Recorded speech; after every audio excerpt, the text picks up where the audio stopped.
Ivy Slater, and you're listening to Her Success Story Podcast, a show where gutsy businesswomen share their success journey.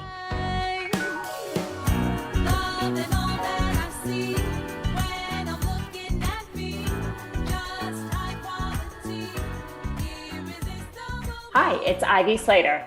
Welcome to this week's episode of Her Success Story. This is a really special week, and I have an amazing guest, somebody I got to know quite years ago, and she is a joy, she is a pleasure. I'm not sure if we're here to get great information from Elizabeth Bachman or for Ivy and Elizabeth to have a great catch up and you guys can learn why we do it. But let me tell you a little bit about my friend Elizabeth. She's the go-to person for advice level training in speaking, presentation skills, sales, and leadership. She has a lifetime spent perfecting the art of presenting. She helps high-level clients master a message that brings the funding they need, the allies they want, and the recognition they deserve. Elizabeth's background, which you really do want to know a little bit about, and I'm really excited for her to share today. So I'm just going to highlight a few things. She's been a sought-after speaker and strategist in Silicon Valley. Nationally and internationally, Elizabeth works with smart leaders, down-to-earth, loosely friendly, and even funny. She doesn't take herself or people too seriously, which is one of the reasons I truly adore her.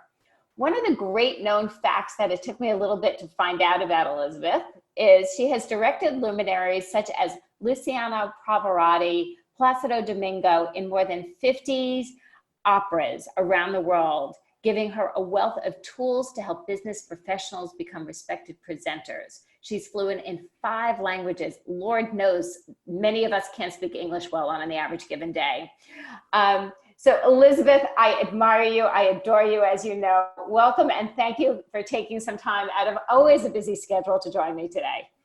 Oh, thank you so much, Ivy. I'm honored to be on your podcast, and I can't wait till your episode of my podcast comes out. So yeah, it's a treat for all our audiences. So Elizabeth is an amazing woman. She understands business. She understands presenting. She understands marketing. So she has recently started her own podcast, which is fabulous. And you're going to hear me out on that. So we're going to be sharing a little bit of tips. And I'm going to say this is a really special week for me to have you join me here. It's the anniversary of coming out with From the Bar to the Boardroom. Your background in opera, my background in dance, and how we came to be 2 businesswomen here today, I think is a fascinating timing of this. So share a little bit about your background and, I'll say our past lives before our present lives. Well, everybody's past life informs their present as your life goes on. So my life was formed by started when I've been dedicated to the art of great communication since I first walked on stage at the age of 5. And then my mom said after that, she said, I was that best goddamn bunny rabbit to ever grace the stage of the Hillside School. And I was hooked. I was going to be a famous actress on Broadway. And then I realized as time went on, I went off to college and learned a whole lot more, realized I was a better director than I was an actor. I'm an oldest child, so I'm kind of bossy anyway, according to my little sisters. And so, and with a parallel interest in languages, fell into opera. And that's where I was at home because it had music, theater, languages, travel, took me around the world a couple of times. And I think I have worked on 4 of the 7 continents, and you can't really count Antarctica. So, but it's just becoming a popular place to visit today. So yes, well, before it disappears, yes. Yeah, exactly.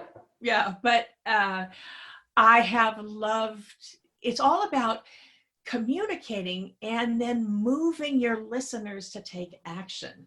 And that is the common thread that has moved throughout. And you know this as a dancer, you want to move people into their soul. You move them to laugh, or you move them to cry.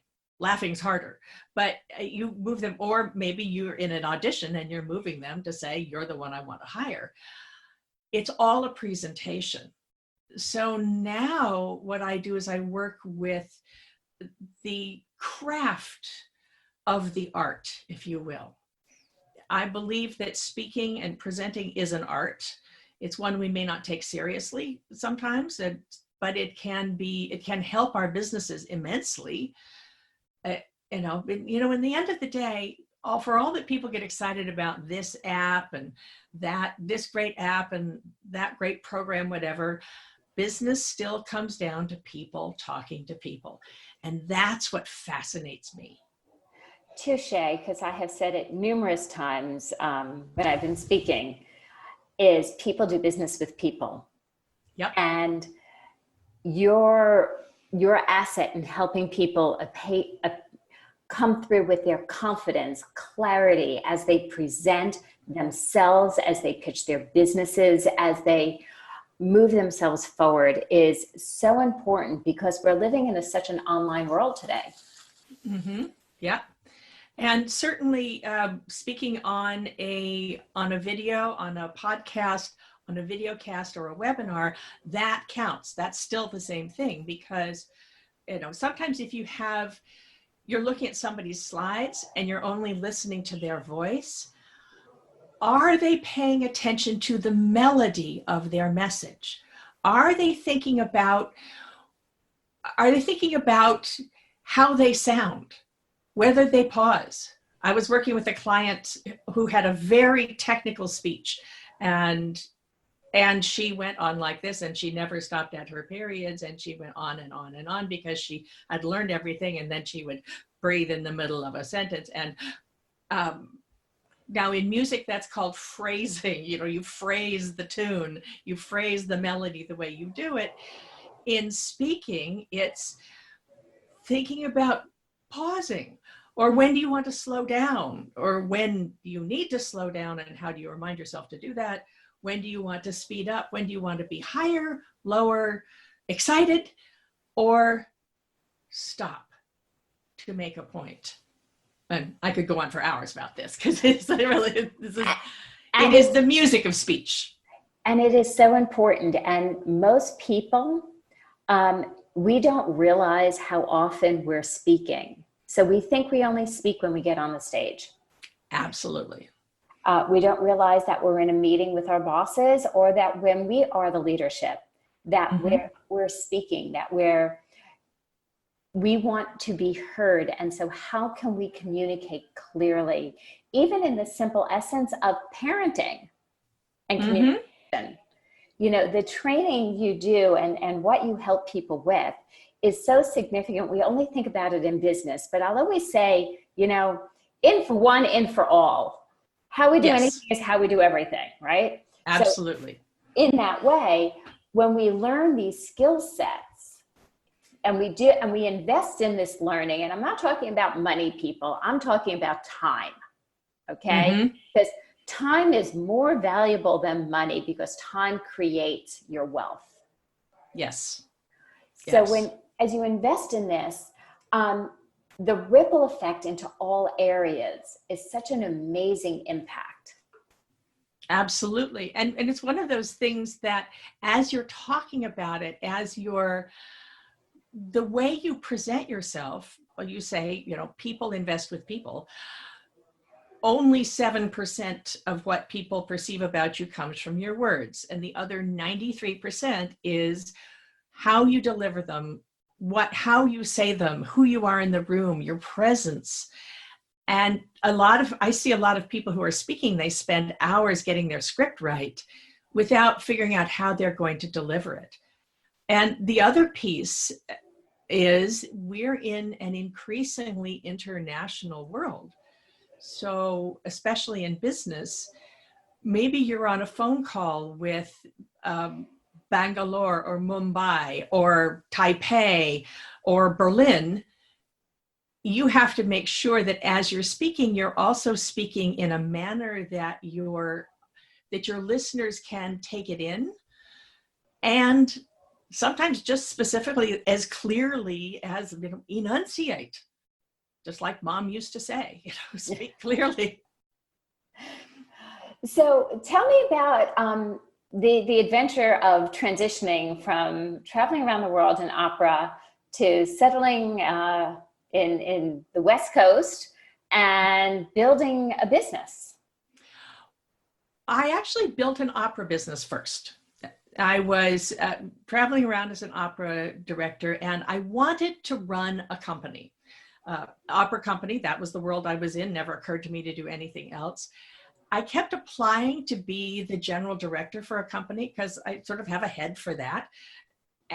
And I also knew that my colleagues, the singers I worked with and the other artists I worked with would say, oh yeah, any company you run, I'll come, absolutely. I would always get on the short list. I would sometimes be number 2, and then I would watch the job go to a man.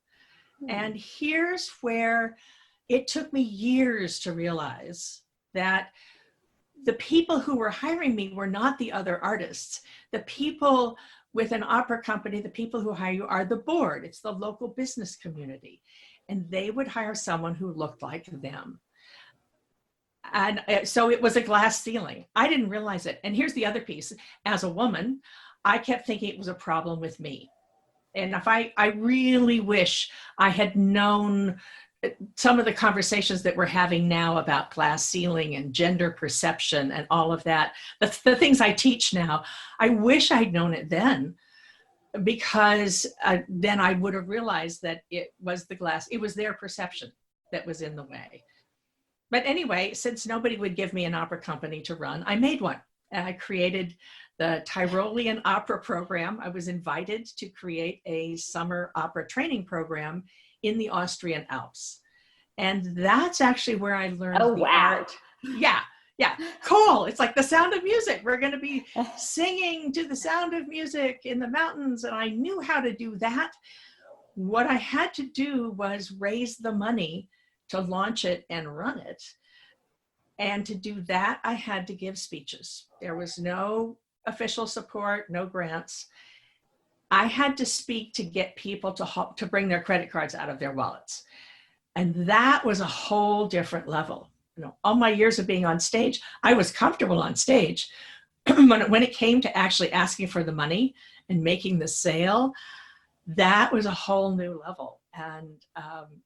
And that took me a while to learn. And it was actually working with a speaker trainer who taught me. And then when I did what she taught me, I raised the money and I ran a company for 11 years. And now what I'm doing is I'm using the business experience of having run a company, a small business, and the business experience of teaching people how to present themselves to work with professionals, business professionals in the corporate world. So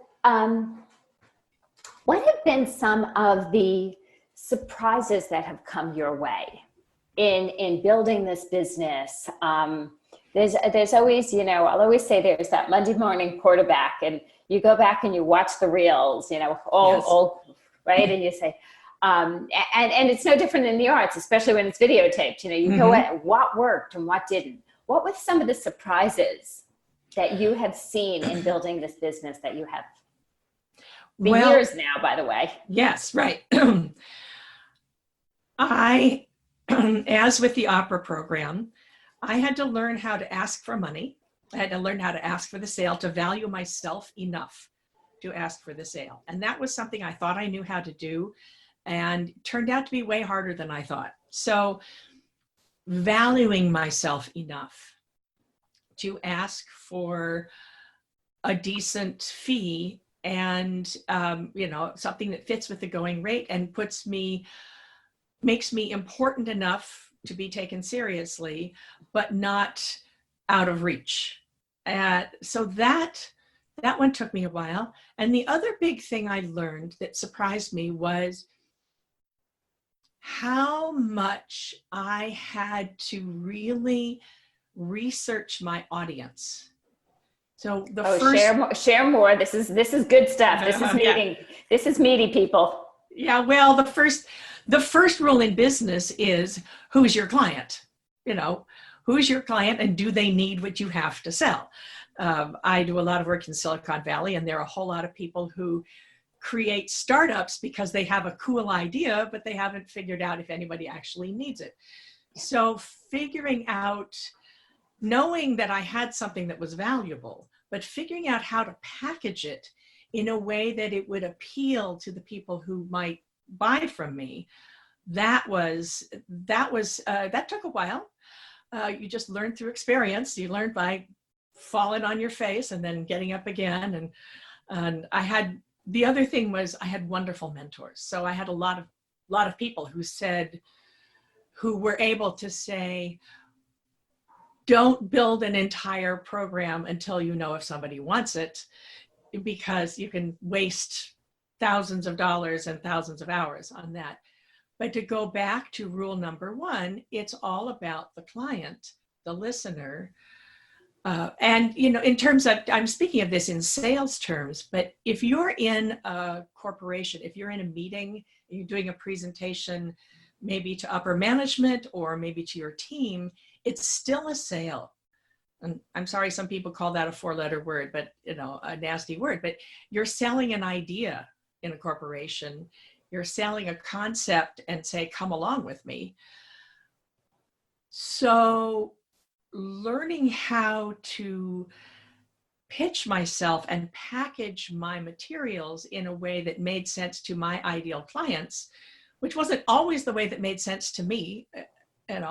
I'm one of those people that is going to read the whole page. You send me a contract, I'm going to read the whole page because I like details and lists and so forth. And when I've got a client who just says, give me the big picture, tell me something fun, what's going to be fun about this? I have to learn that sort of thing. So in building an organization, and you've built multiple, mm-hmm. there's the surprises, there's the challenges. Mm-hmm. So, and I always, I ask this question occasionally because it's not that we want to know, gee, what held you back? What brought you down? It's, how do we learn? I always say when we're faced with obstacles, when we're faced with a challenge, that boulder shows up in the road, we know we're going to get over it. And there's a great learning lesson when we get to that other side. Mm-hmm. So what have been some of your challenges? Challenges are asking for help and then accepting help. Oh, touche. So, tell me more. This is so true. Yeah. This is so true. We are so stubborn as a universe. Oh, yeah. There are all these things when I could do this myself. And I've started to ask myself, yes, but will I? Yeah, maybe I could, but is it worth the time? Or am I better served by hiring someone who can do it twice as fast and also who can bring a different perspective? So I say, oh, look, isn't this cool? And one of my assistants will look and say, I hate that. And again, bearing in mind the point of view of the people you're working with, I have a wonderful team and they work with me. I also bear in mind what their unconscious biases are. And then from time to time, I'll say, yeah, I know you hate it, but this is going to work. Do it this way anyway. Or, oh, you hate it. Why? Is it something that only appeals to me and won't appeal to my audience? So challenges in that. And I have learned to hire really good mentors. And I usually say to them, be sure to give me a kick when I need it, because I can go down a rabbit hole. And so I hire really smart people who will be lovingly firm to say, yes, and yes, this is a cool idea. And shouldn't you maybe finish the one you're partway through instead? So getting myself through there has been a challenge, and time management has been a challenge. So I get accountability partners for time management, people who will say, here's the deadline, do it by now. Yeah. And I know myself well enough to know that if there's a deadline, I will do it. I wish I were one of those people who could just sit down and do it all by themselves and and motivate themselves and know what they were doing. I really wish I could be one of those people, but I'm not. I'm somebody who needs to be pushed and shoved and tugged, and it's what I do for my clients, and I need people to do it for myself. So it's true. It's very true. And people think, oh, well, if you're a leader, you got this together. If you're a business coach, if you're, whatever it is, you got this together. And one of the smartest things that great leaders do is hire the support to be able to keep them moving forward, because there are numerous amounts of great leaders, and we've both had the honor and the pleasure of working with them. And the point is, we all need that accountability. We all need somebody to push our buttons a little bit, keep us moving forward. We all get stuck in our own ways, and we all can fall down that rabbit hole every so often. Yeah. And so the key is to know where you're likely to do that, and then get support for when there are many times I'll say to my team, okay, you may have to bug me a couple of times. I will do this, but please bug me. And they do. The other thing is, I wonder how you think about this, Ivy, is there's a funny dichotomy between how wonderfully we will support others, our clients, and yet break appointments with ourselves. Ooh. I hope I'm not the only person who does that. No. And I'm a calendar addict, and it's something I truly teach. And, so I will put in time for myself on the calendar. But I also know, because I respect my time much less than I respect time I do with others. So I hire a trainer. Yeah. Right. Yeah. I hire a trainer, because if, Jason and Sarah, like we have a little group going now, are going to be in the gym at 7:15 in the morning. I made an appointment. I might feel like I could really use an extra hour of sleep, or I have a lot on my plate. I want to hit a jump start, but I said I'm going to be there, and I'm going to be there. I make massages a month ahead. I make acupuncture appointments. I make things, I work out and I schedule ahead, because I know my ability. And I agree with you. I don't keep the appointments I make to myself as much. But if I told somebody, a client who we're doing a proposal for a new project with them in 2020 this year, and they're like, hey, Ivy, can you get that into my inbox by the end of the week?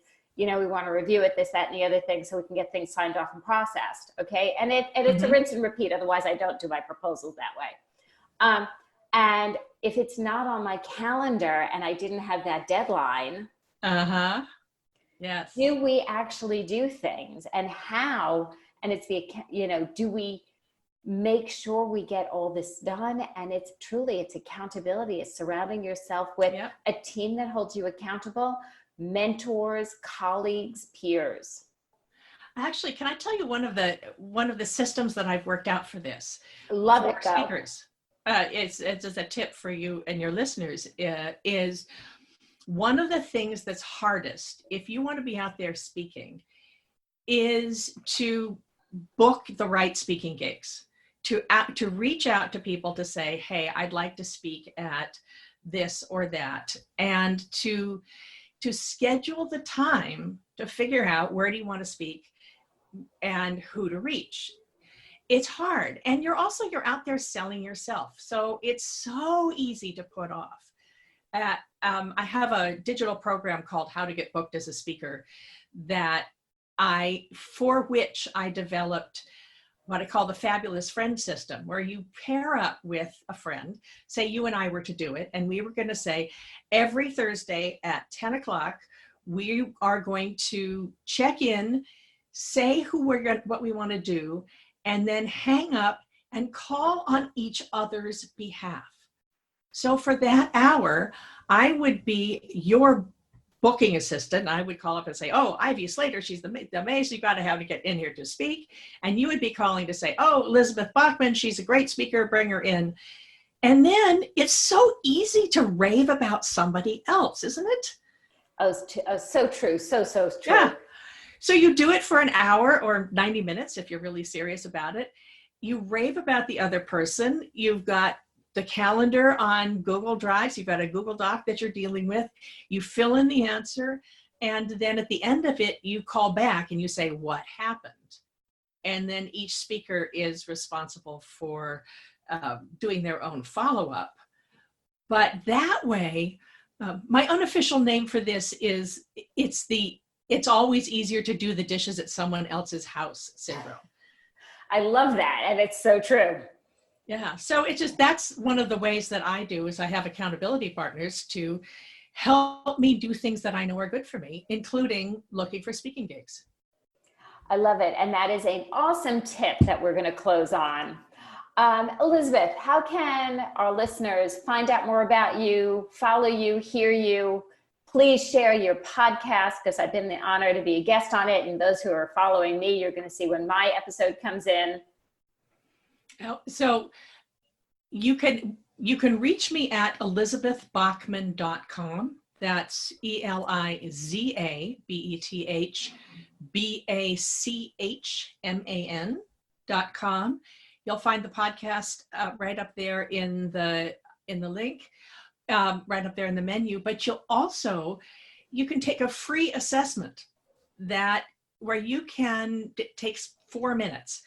You can find out how your presentation skills are strong, where you might need a little support. And at the end of it, if you're interested, you can book a conversation with me to discuss your results and what you do next. And that is also at speakforresultsquiz.com. Fabulous. Speakforresultsquiz.com. Check out Elizabeth's podcast. Speakers Who Get Results. Yep. Speakers Who Get Results. Reach out to Elizabeth. She's an amazing resource, a brilliant woman, and a dear friend. Thanks for joining me. Listeners, here's a couple of to-dos and action items on your end. Hit subscribe. We come into your inbox every Monday morning. This way you don't have to find us. We will always be finding you. Make it easy for yourself. Also, feel free to leave a comment, a tip. What were your takeaways from today's call? What was the biggest impact? We're here to serve you and give you great pieces of information, great interviews. Lastly, for those of you who are still in this to play, this is the anniversary from my book, The Bar to the Boardroom Week. So we have some specials going on. You definitely do want to pop over to Amazon.com. There's an amazing special this week, I believe, to take action on. I know it for sure. So check out From the Bar to the Boardroom, Choreographing Business Success Through Authentic Relationships. See you soon. Thanks for joining us.